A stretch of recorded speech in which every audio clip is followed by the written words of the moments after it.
Welcome to the Writer's Block, our weekly extended look at all things sports. I'm Jenni Carlson here in the studios at the Oklahoman, joined by Cedric Golden in the studios of the Austin American-Statesman. Hello, my friend.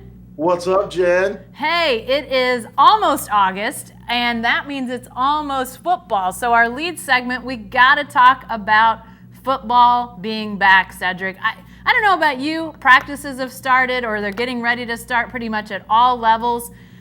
Is this the time of year that you feel like we're being teased, like it's there, but we're not quite there and we've got to set through the preseason games and the practices and the press conferences? Or do you sort of get excited about all of that? I get excited because we're inside of a month. Now, the tease is Big 12 Media Day. We go and you're like, all right, here we are, but you're still more than a month away. But we're a month away now, and it's all downhill from here. People are excited. I'm starting to watch more NFL Network, more ESPN, because I'm trying to bone up on my college football and pro football info for this big trip that we're about to take. So this is not a tease. This is the real deal. The next 3 weeks, closed practices where you get to hear the coach tell you how great everybody looks, and you have to choose whether or not you believe him. And then you have to choose whether or not you want to share it with your readership. So those are the kind of things that sports writers go through. So maybe we get to see a practice or two. I hope so, because our eyes tell us stuff, and we want to share that with you guys. Yeah, that's for sure. Yeah, and obviously the big payoff is at the end of the month as games get started. Now we've got some August games with the way the calendar is, and you have that first slew of Thursday, Friday games of the college football season. We'll have a Friday night game here involving Oklahoma State. It's actually at Oregon State, and then a Sunday night game involving Oklahoma. So that'll all happen that first weekend. I know Texas games as well. But Cedric, as we think about these upcoming seasons that we're about to watch, whether pro, high school, college, whatever the level, is there anything that really sort of top of the head for you you're excited about, either a player, a team, a topic? Like what are you most excited about as we really launch into this thing?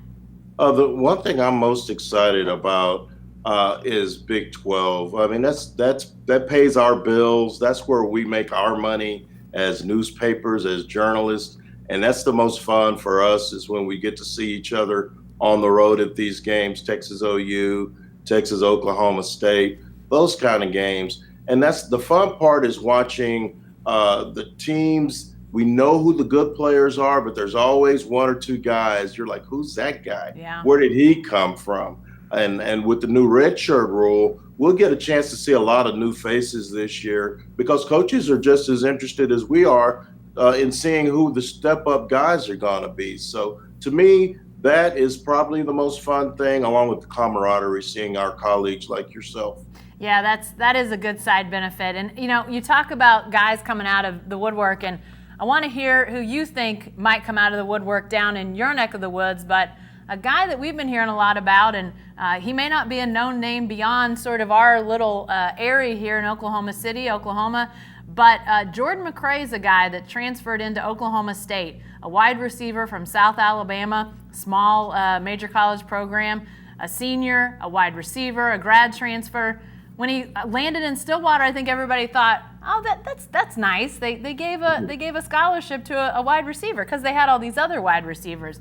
Well, lo and behold, it sounds like this Jordan McCray character is going to play for the Cowboys, and we know how dynamic their offense can be. So that's a name that not many people know at this point. I think they're going to learn it as Big 12 play gets going. But Cedric, for you, anybody, Longhorns, Aggies, anybody down there that you feel like maybe is unknown right now but might become known in the next few months?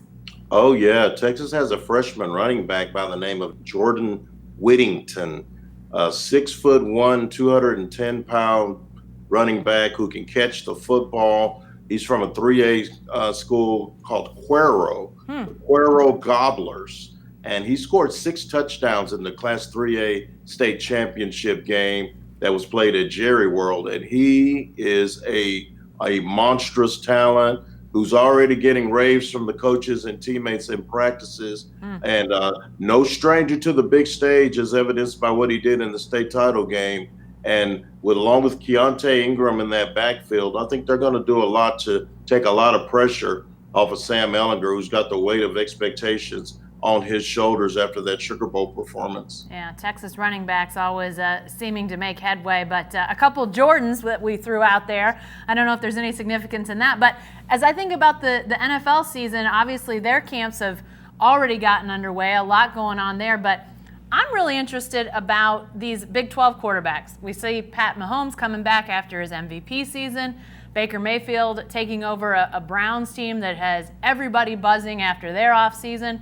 And then obviously you've got Kyler Murray, the #1 draft pick going down to Arizona, who, there was no talk about waiting to start Kyler Murray. He sounds like he's going to be the guy from day one, has already turned a lot of heads down in Phoenix. But for me, Cedric, it doesn't seem that long ago that Big 12 quarterbacks were supposed to be system quarterbacks. These guys, couldn't really seem to make any headway in the NFL. Now you've got 3 potentially playing some pretty high-profile spots with draft picks and obviously that MVP award for Mahomes. But, I just think it's going to be fascinating to see, especially those 2 youngest guys, the Oklahoma guys, how do their seasons play out. But fascinating stuff all over the NFL. We'll talk about Ezekiel Elliott and his holdout here in a minute. But anybody for you, Cedric, that you're fascinated to see either how they play or can they repeat something from last year? What's NFL curiosity for you right now?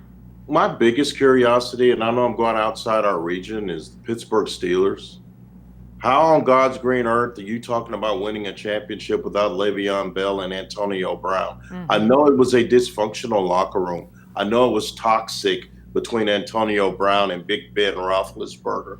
But you lose Le'Veon Bell, you lose arguably the best wide receiver in the league, and now you're asking Juju Smith-Schuster, who had a career year, you're asking him to now be the #1 receiver, and you're expecting to not miss a beat after going 9-6 and missing the playoffs last year. I think the Steelers may be in for a rude awakening. Baker Mayfield is not scared, Jen. You know him. I know him. He doesn't play scared. The Cleveland Browns are absolutely stacked on both sides of the ball. Myles Garrett on the defensive end and great offensive line help for Baker. You bring in Kareem Hunt. You got Nick Chubb. And then those 2 big-time receivers, Odell Beckham Jr. and Jarvis Landry. I know there's a term called on paper. Yeah. They're really good. I just think that there's so much talent that they can't help but win the AFC North. I think the Steelers may make the playoffs under Mike Tomlin. They always do, except for last year. But how can you expect them to be better after losing that kind of talent? Yeah, fascinating to think about who could bubble up in those divisions, who might make the playoffs, who might miss the playoffs. But we'll start to get some answers here in the next few weeks, and that is pretty exciting. So football's back. We're all excited.